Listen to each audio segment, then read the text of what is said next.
नमस्कार दोस्तों, आप देख रहे हैं न्यूज इंडिया फर्स्ट और मैं हूं आपके साथ रिया कुमारी। चलिए सबसे पहले नजर डालते हैं आज की बड़ी खबरों पर जो सीधे आपके सरोकार से जुड़ी हुई है।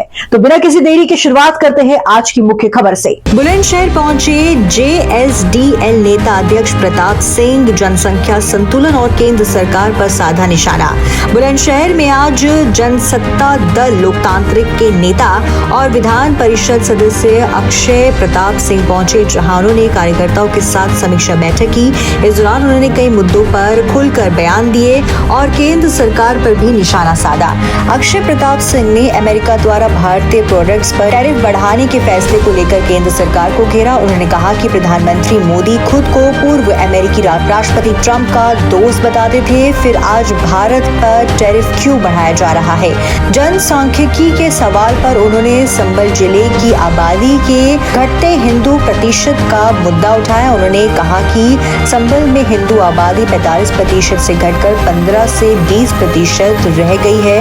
हिंदू समाज को अपनी संख्या बढ़ानी चाहिए। उन्होंने संबल में हरिहर मंदिर के ऐतिहासिक महत्व पर भी जोर दिया और कहा कि मंदिर को हर हाल में मंदिर ही रहना चाहिए।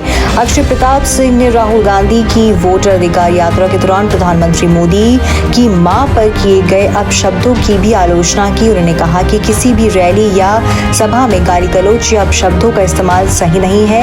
पिछली सरकारों को घेरते हुए उन्होंने आरोप लगाया कि सौतेले व्यवहार ने संबल को दंगों की आग में झोंक दिया था। अक्षय प्रताप सिंह का ये दौरा राजनीतिक हलकों में चर्चा का विषय बना हुआ है, क्योंकि उन्होंने हिंदू समाज को संख्या वृद्धि का खुला संदेश दिया और केंद्र की विदेश नीति पर भी सवाल उठाए हैं। बुलंदशहर से प्रशांत लोधी की खास रिपोर्ट। जी, हमारे महासचिव राणा जी, यूथ के जिलाध्यक्ष बलवीर जी, यूथ के महासचिव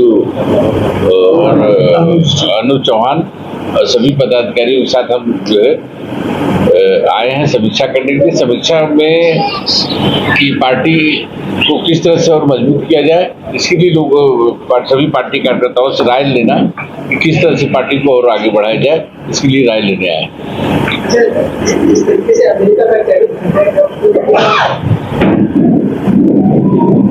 देखिए, वो तो गलत है ही।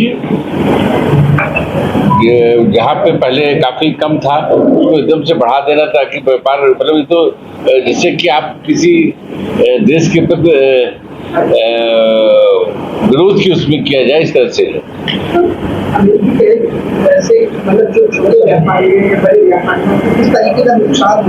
बहुत नुकसान हो रहा है। जैसे आपका हमने देखा कि यहाँ पे अभी मुरादाबाद में देखिए लोगों का काम ठप पड़ा है। पहले बाहर इंपोर्ट होता था, वो इंपोर्ट बंद हो गया लोगों का। आप बुलंदशहर में आए, आप सबसे बड़ी पोल्ट्री एरिया है यहाँ, लोगों के जो ऑर्डर थे वो भी कैंसिल हो गए। क्या ये दुर्भाग्यपूर्ण है, इसमें सरकार फेल है। जिस तरह से सरकार कहती थी अमेरिका से हमारे बड़े अच्छे संबंध है, तो विदेश नीति हमारी बहुत अच्छी है, ये कहती थी, तो सरकार इस पर फेल है। क्योंकि ऐसा लगता है जहाँ आपके संबंध अच्छे रहे हों वहाँ पे इतना बढ़ा देना कि साहब लोग अपना सामान नहीं भेज पा रहे हैं, बिक्री नहीं कर पा रहे हैं, दुर्भाग्य है इसका। पटना में एक रैली के दौरान मोदी जी की माता जी को क्या पटना में एक रैली के दौरान में मोदी जी की माता जी, नहीं, ये तो देखिए गलत है। ये हमारे नहीं होने चाहिए। संस्कार की जो है किसी व्यक्ति को अपनी विरोध करना, अपने विचार को रखना और इस टाइप की बदतमीजी करना तो अच्छी चीज नहीं। क्या कहेंगे सर, कांग्रेस की रैली में ये दुर्भाग्यपूर्ण है। किसी की रैली में किया जाए, चाहे हमारी रैली में किया जाए, किसी की रैली में किया जाए, इसकी ये दुर्भाग्यपूर्ण चीज है कि किसी के प्रति आप राजनीति कर रहे हैं अपने विचारों को लेकर। हम एक मुद्दे को लेकर, एक विचार को लेकर राजनीति कर रहे हैं ना कि किसी को गाली देने के लिए राजनीति कर रहे हैं। भाई कोई गलत करता है तो उसको हम अपने तरीके से रखेंगे, बात को सदन में रखेंगे, सड़क पे रखेंगे, सारी जगह रखेंगे, लेकिन इस टाइप से करना तो दुर्भाग्यपूर्ण है। दुर्गा पाल को निकाल दिया है। क्या दुर्गा पाल को समाजवादी पार्टी से निकाल दिया है। किसको? देखिए, इसका इंटरनल मामला है, किसको निकालते हैं हमसे क्या मतलब है। ये उन्हीं से सवाल करिए क्यों निकाला होगा।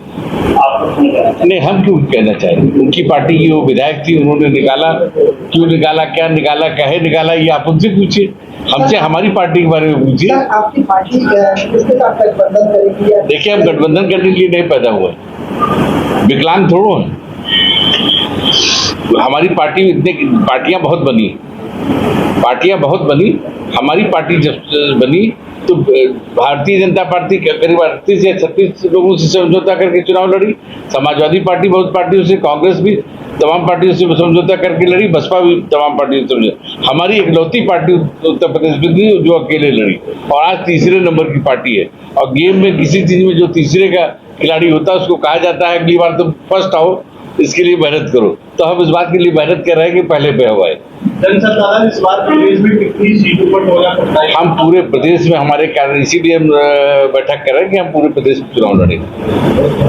हम इसीलिए लोगों से अपनी पार्टी के कार्यकर्ताओं, देखिए जनसत्ता दल ऐसा ही पार्टी है, यहाँ कार्यकर्ता नहीं है, राजा भैया परिवार है। राजा भैया परिवार है, परिवार के सदस्य हैं, और सदस्य की तरह हम उनका सम्मान करते हैं, परिवार के सदस्य की तरह राय लेते हैं।